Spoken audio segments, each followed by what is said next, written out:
I can't tell if the camera's crooked. Okay, I probably shouldn't turn my head. Let me just...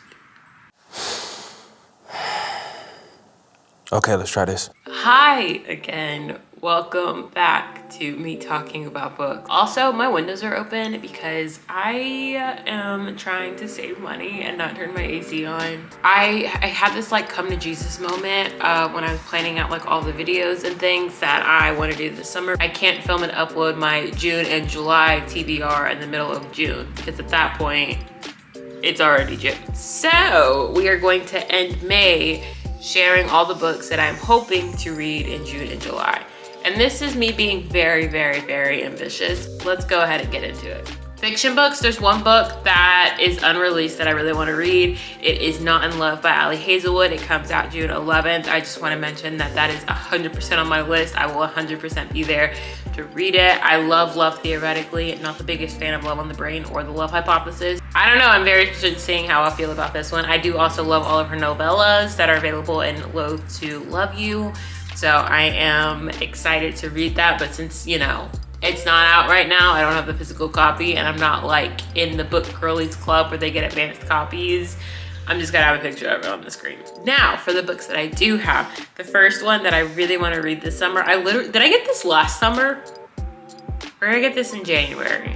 I bought it and I've been wanting to read it. I just haven't, you know, had the chance. But anyway, it is Token by Beverly Kennedy. It's literally about a girl named Kennedy who is the only Black woman in the room, to say the very least, and just different things that happen to her that essentially get her drawn into a PR scandal at her job. But I am excited to read this. I haven't quite read it yet because it is third person point of view, and I don't know if I've really talked about it on YouTube. I know I've talked about it on the blog, but it's really hard for me to like get into third person POV just because with first person I feel like I'm in their mind, and it's just like so much easier for me to imagine the book as a film. Next up, I really want to read Just for the Summer by Abby Jimenez, and I actually have the book.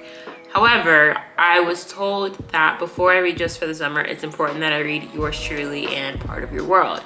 I've read Yours Truly. We both, everyone in everywhere knows that I love Yours Truly. I can't think of someone who doesn't like Yours Truly. It is just one of the best romance books written in a very long time. With that being said, I haven't read Part of Your World, and that is the next book that I'm gonna read, and I'm hoping to get to this over the next couple of months, so when like August arrives, because it's still technically summer, I can read Just for the Summer and can, you know, it can be on time. From my understanding, there's an age gap in this one, so I'm Daniel Grant, a ridiculously hot carpenter who's 10 years younger than her being Alexis. The next book, I have read the first and second one in the series. The second one is the reason that I got into a romance genre slump, but we're coming out of it. I figured, you know, read the first and the second one. We've taken our break. We've had our moment. Let's go ahead and get to the third one. So I hope to read Things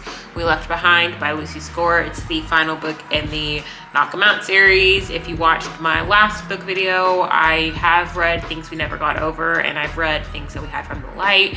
I personally like Things We Never Got over Things We Had From the Light. Reviews of both of those I don't know what accent just came out of my mouth. Reviews of both of those books are up on simplyjamila.com. I'll have them linked in the description if you're interested. These books are intimidatingly thick, but I've actually learned that they're super easy to fly through.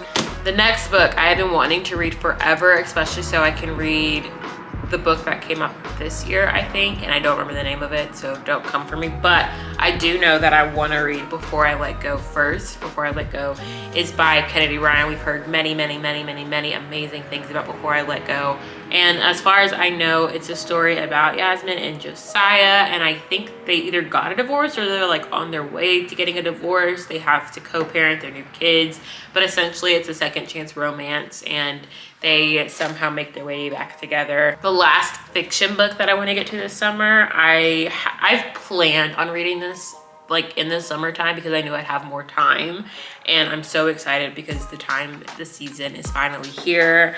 I need to read Fourth Wing by Rebecca Yarros. I need to read it so that way I can read Iron Flame, and I think the third book comes out January 2025. All right, and then there are 3 nonfiction books that I want to get into. I love balancing out fiction with nonfiction. There's some people who can strictly read romance, and honestly, good for you. Go off, you are amazing. So the first book that I want to read is, don't come for me, but it is Girl Boss by Sophia Amoruso. I think I'm saying that right.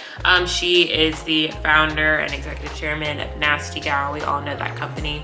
I've watched her series on Netflix. I think it was Britt Robertson who played her. And I know the story. I just am interested, I guess, in really reading it from her perspective. And if there's any advice that I can take away from her journey or whatever. As I was saying, if there's any advice that I can take away from her journey, I will absolutely take it, because I think I have finally accepted what everyone has been speaking into my life over the past like 4 to 5 years about maybe you should be an entrepreneur. Well, maybe I should. And let me read about another entrepreneur first. The next book I want to read is You Are Badass by Jen Sincero, How to Stop Doubting Your Greatness and Start Living an Awesome Life. Again, trying to get into my entrepreneurship bag. I did read her book, You Are Badass at Saving Money, so long ago, and I did not like that book, like at all. I think it's time that I do read this, and especially because there's someone else that I know who wants to read it, and I was like, oh, you can have my copy when I finish. So I definitely want to finish reading this while I am in Tennessee, so that way I can just pass it on to the person who wants to read it there. All right, and then the very last nonfiction book that I want to read is Momenta Blues by Questlove. Look at this cover. I mean, absolutely gorgeous. It is The World According to Questlove. If you don't know who Questlove is, he is a part of The Roots, the band that plays on Jimmy Fallon's show, but he is so much more than that. He's an incredible musician. He has made serious strides in the music world and just for Black people. He's very like underrated. Like, people don't know who he is, and I think that's so interesting. Like, on the back there's quotes by different people who've read the book, and Amy Poehler's quote says, "Attention white girls, stop reading about vampires and read what Questlove has to say instead.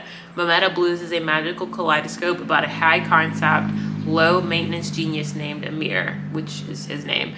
"Like him, it's smart, funny, sweet, and in 1,000 places at once. Read it or rot on your vine." I'm so ready to read this. It's one of those books that I've had on my TBR for literally forever. That is my TBR as far as June and July go. Honestly, if I end up at a thrift bookstore or Barnes and Noble, that list might get longer, but I am so excited to read all of those books. I'm finally just like, I don't know, joyous. I'm letting the vibes of summer and change and everything that's happening in my life like overwhelm me, and I'm so ready to get to reading. With that being said, next week I have a vlog for you all regarding my precious thumb. It's not all regarding my thumb, I just so happened to destroy my thumb in the video. I will talk to you soon. I'm having fun. I hope you're having fun, and yeah, if you've stayed to, I think my new tagline is going to be, if you stayed to this point, you're absolutely crazy, because I say that in every video. Okay, so we're gonna act like I didn't just tell you what my tagline is. Okay, if you stayed to this point in the video, you are absolutely crazy, but I love you for it, and I will see you soon. Bye. Do I like swoosh it? We're gonna swoosh it.